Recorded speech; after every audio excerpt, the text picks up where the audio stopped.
Assalamualaikum warahmatullahi wabarakatuh. Waalaikumsalam warahmatullahi wabarakatuh. Alhamdulillahilladzi arsala rasulahu bil huda wa dinil haqq liyuzhirahu 'ala dini kullih wa kafa billahi shahida. Asyhadu an la ilaha illallah wahdahu la syarika lah wa asyhadu anna Muhammadan abduhu wa rasuluh la nabiyya ba'da. Allahumma salli wa sallim wa barik ala sayyidina Muhammad wa ala alihi wa sahbihi wa mawala. Para orang tua kami, paduka bapak-bapak serta saudara-saudaraku sidang jamaah majelis taklim ba'da salat Jumat di Masjid Saksi yang mulia ini. Mudah-mudahan kita semua adalah termasuk ke dalam golongan hamba-hamba Allah yang mendapatkan rahmat dari Allah, mendapatkan maghfirah, keampunan dari Allah, dan kita tergolong hamba yang Allah bebaskan dari jilatan api neraka. Amin ya rabbal. Alhamdulillah, dalam kesempatan ini kita sudah berada di hari keberapa? Hari 13. Tak kesaudara ini hari 3. Tak kesaudara. Tapi kalau terasa, tetap terasa. Beda tak kesaudara sama tak terasa. Ada orang bilang tak terasa, berdasarkan Ramadan kita lalui. Dalam hatiku membawa dari waktu. Mana pula mungkin puasa tak terasa. Apalagi hari ini 2 kali sholat. Habis khutbah disuruh Pak Indra kemari lagi. Memang nang di apa je lah apa. Bikinnya jadwal untuk pas hari Jumat. Untunglah di masjid komplek perumahan masjid di mana tempat rumah ini pernah ditempati di sini. Tahu baju rumah ini, bersembunyi di sana. Adi masih telah saya tadi khotib, saya kojarkan lagi.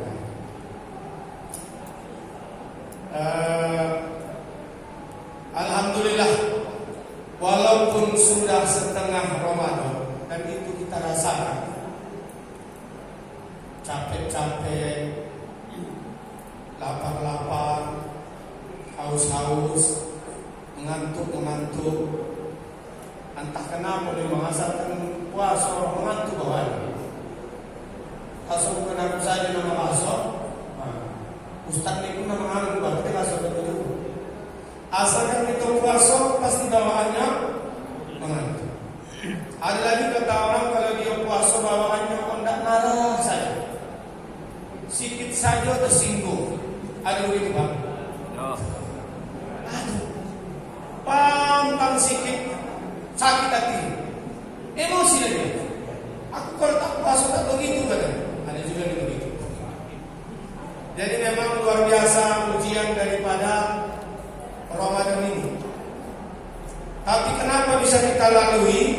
Itu semua karena kekuatan iman. Hanya kekuatan iman yang punya perang. Dan iman itulah sumber kekuatan kita untuk taat di dalam beribadah kepada Allah. Maka wajar sajalah Allah Subhanahu wa taala banyak memerintahkan memerintahkan kita untuk melaksanakan perintah yang wajib kita kerjakan, dan Allah larang kita untuk meninggalkan pekerjaan yang wajib kita tinggalkan. Itu Allah awali dengan firman-Nya mengajak orang beriman. Ya ayyuhalladzina amanu, wahai orang beriman. Karena orang beriman inilah yang punya kekuatan dan kesadaran untuk memikul beban ujian ketaatan. Yang bisa memikul ujian ketaatan itu hanya orang beriman. Makanya Allah ingatkan kita dalam surah Al-Ankabut ayat 2, jangan paling gampang mengatakan kita beriman kalau tak siap menerima beban. Ahasiban nas ayyutraku ayyaqulu amanna wa hum la yuftanun. Jangan manusia hanya mudah mengatakan dirinya beriman kepada Allah sebelum mereka diuji. Mungkin dipikir Haji Ridha, semua orang dapat ujian di Allah Subhanahu. Yang tak beriman dapat ujian. Yang kafir, yang tak kafir, yang musyrik, tak musyrik, yang taat sama tak taat dapat ujian. Iya, itu ujian kehidupan. Kalau ujian kehidupan semua orang dapat. Sama dengan rezeki. Rezeki semua dapat. Semua makhluk hidup sudah dijamin oleh Allah, digaransinya dapat rezeki. Orang gila saja yang tak punya akal sehat bisa dapat rezeki. Burung yang tak punya otak bisa dapat rezeki. Cacing yang di dalam tanah dapat rezeki, apalagi kita manusia. Jadi secara makhluk Allah garansi rezeki dapat. Begitu juga ujian. Semua makhluk hidup termasuk manusia secara keseluruhan akan mendapat ujian. Tetapi ujian ketaatan, ujian keimanan, ujian yang inilah yang ingin diketahui oleh Allah nanti di saat kita menghembuskan napas terakhir, meninggalkan kehidupan dunia, memasuki kehidupan berikutnya. Jadi kematian itu bukan akhir segala-galanya. Kematian hanya proses perpindahan hidup di dunia fana menuju hidup yang lebih abadi, itulah akhirat.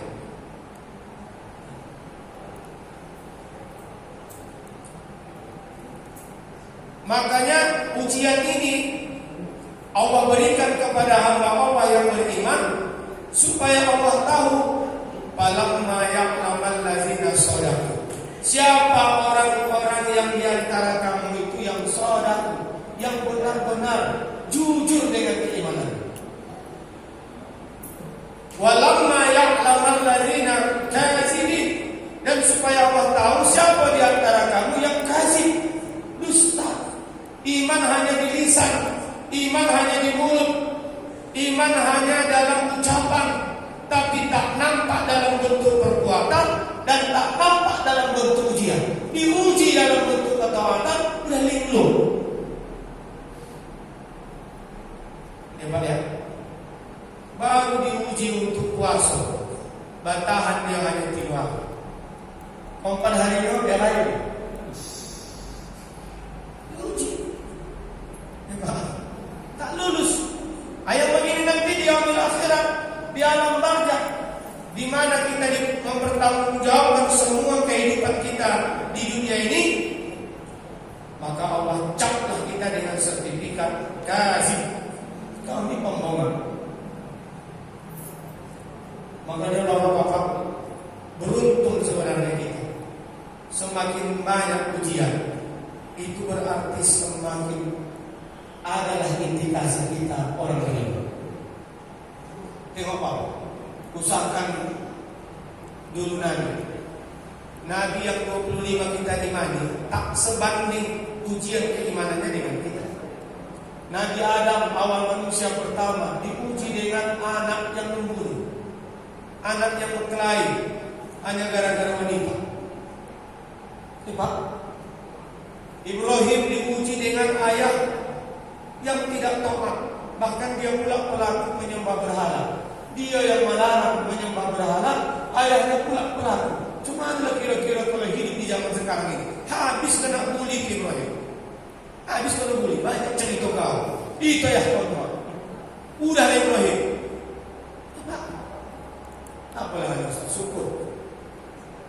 Alhamdulillah ayah Muslim mati pun dalam keadaan beriman insyaAllah. Mama Muslim mati dalam keadaan beriman.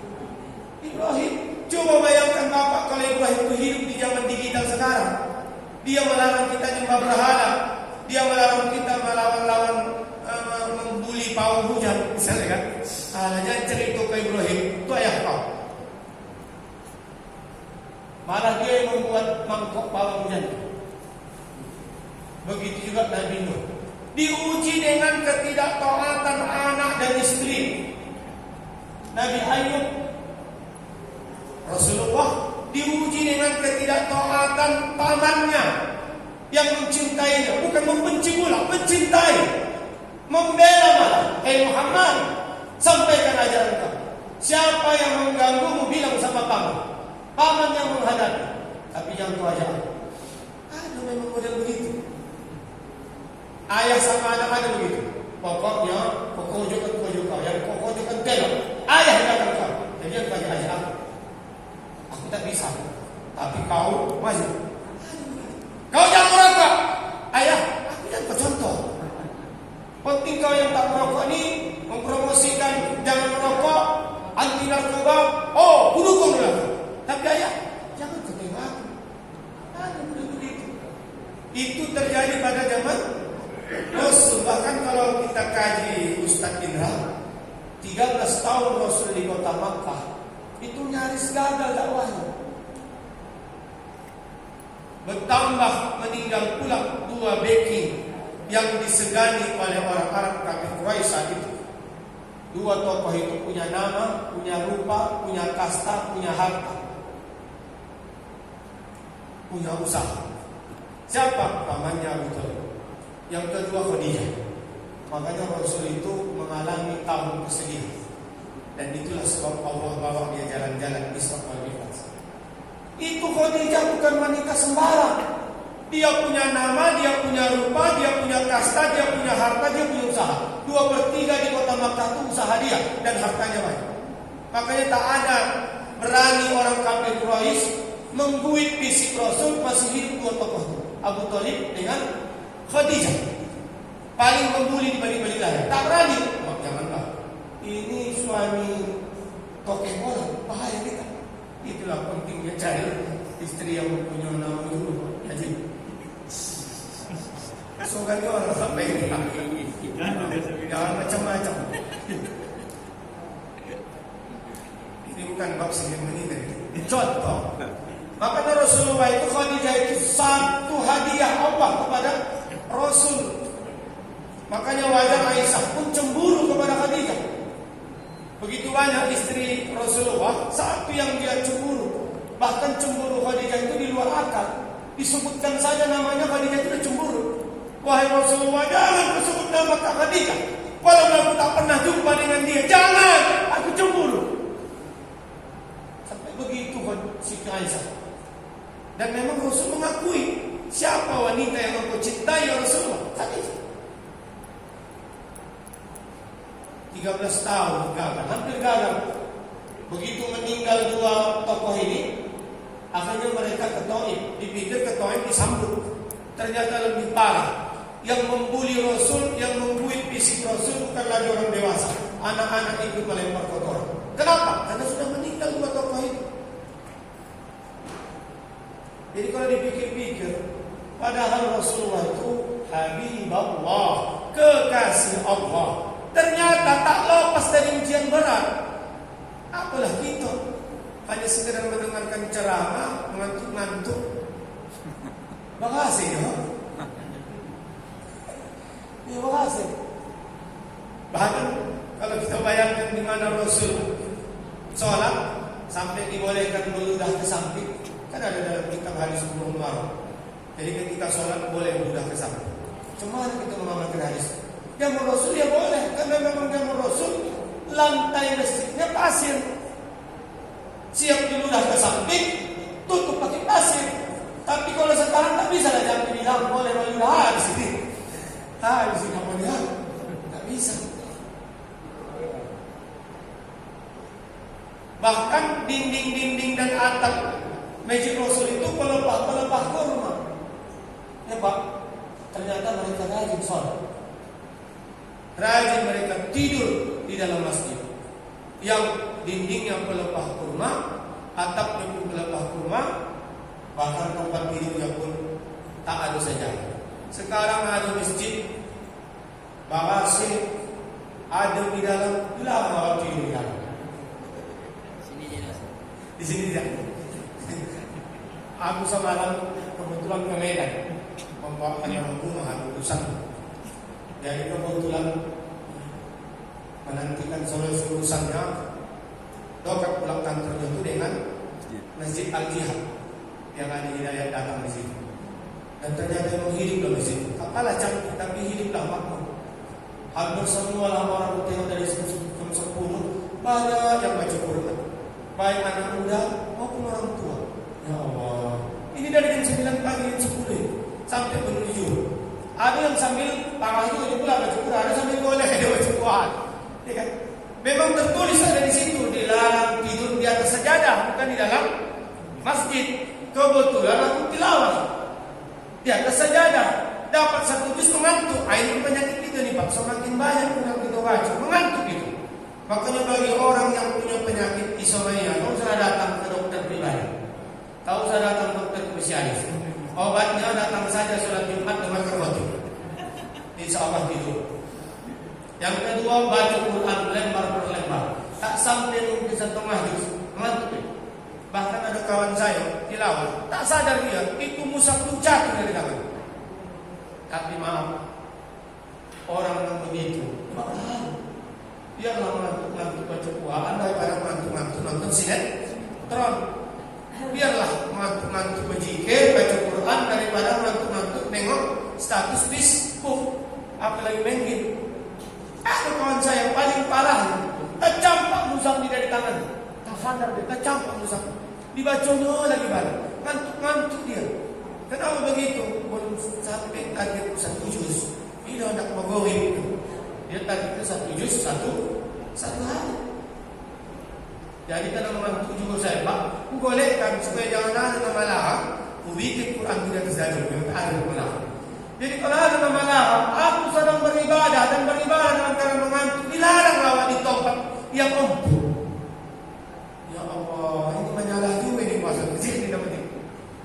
Tapi kalau memang hanya tempat tidurnya, bukan beribadah, sengaja datang ke kampung dan rumah, kagak yang nak tidur, mendongkok, sembahyang tidak menitipkan impak untuk apa lagi? Nah ini baru tak boleh diingatkan. Tengok CCTV, memang tak ada di sembahyang. Acukuan mungkin, sengaja tempat tidurnya ini. Begitu keluar dari masjid, kalau dia minum situ macam tak puas. Ini baru tak diingat. Tapi jangan pada ditelanjangi macam ini Jakarta. Kita disebut nama mulai apa tu? Pak Abang boleh telanjangi mana? Siapa datang yang semua itu yang tinggal seperti itu saja. Astagfirullah. Jadi ini berapa jam? Berapa menit ini? Tahan. Oh. Ada yang sampaikan, boleh sampaikan. Ini masih warung ini dulu ini. Baiklah. Jadi beruntunglah kita, bapak-bapak, saudara-saudara dan termasuk saya, kalau ternyata iman kita ini ukurannya mantap kalau ujian tadi. Itu tadi cerita Nabi. Cerita tokoh-tokoh nasional saja. Awalnya usaha tokoh nasional, tokoh-tokoh sebelum itu yang kita berdoa untuk mereka. Allahumma Rabbana ighfir lana wa ikhwanina alladzina sabaquna bil iman. Ya Allah, ampuni dosa kami dan dosa orang-orang sebelum kami yang lebih dulu beriman. Dia Hamka, Nasir, Said Qutb di Mesir, Saddam Hussein. Kenapa Saddam Hussein? Tak tahu lah. Jangan kita kaji saat dia berkuasa. Tapi saat dia dah tahu hukuman bakal digantung, yang tahu saya dalam situs-situs yang saya baca, tak pernah berhenti dia berzikir, tak pernah dia berhenti untuk bersyahadat, tak pernah dia berhenti untuk membaca salawat, bahkan sampai saat itu yang gantungan dia tak mau ditutup matanya. Dan dia mengucapkan kalimat syahadat. Kurasa secara johir siapa bilang tak husnul khotimah itu? Jangan kaji masa lalu dia. Kalau kaji masa lalu Umar bin Khattab membunuh anak sendiri. Kaji. Kalau dikaji aku di masa lalu dulu apa saya itu? Jujur lah itu Ramadan kita tak sama siapa minta maaf, mending kasih tahu. Oh hanya di sekolah makan 85 bayar 3. Mengaku haji itu masuk halaman dulu. Oh ada Australia hadiah dulu. Iya. Abdul Somad itu dalam situs-situs ini mana mengakui di pesantren. Begitu juga. Dimakan goreng 5 dibayar 3. Kemana kita maaf itu? Semuanya kita punya masalah. Kalau cerita itu, ternyata mereka menghadapi kematian dengan iman. 4 khalifah yang kita sebut-sebut mengiringi tarawih itu. Umar, akhir hayatnya, bersabur usus. Aku masih di masjid. Bersabur usus sehingga tabib saat itu dari kepala tak bisa mengobati. Cara agama. Utsman tembus pedang dari belakang ke muka. Ali bukan hanya dibunuh, difitnah pula dia sebagai skenario pembunuhan Utsman. Ujiannya hadap-hadapan dengan ibu tiri. Siapa ibu tiri? Aisyah dalam perang Jamal. Masya Allah. Ngeri.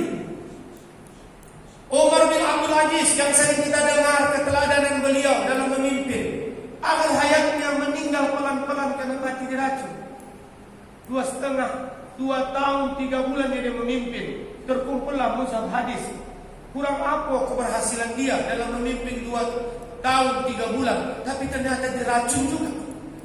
Takutnya kalau ada pemimpin mulus-mulus saja, tak ada diracun, tak dibunuh, al-hayatnya elok, memang tak diuji mungkin. Oh mati diracun. Dan tabib pun tak bisa mengobati. Umar bin Abdul Aziz. Makanya maaf ini tongkitlah kembali sejarah di Indonesia. Habib Rizik itu kerasa begini saya. Ini saya. Pergi ke luar negeri 3 tahun, tetap di dalam negeri dibully. Di pulang tak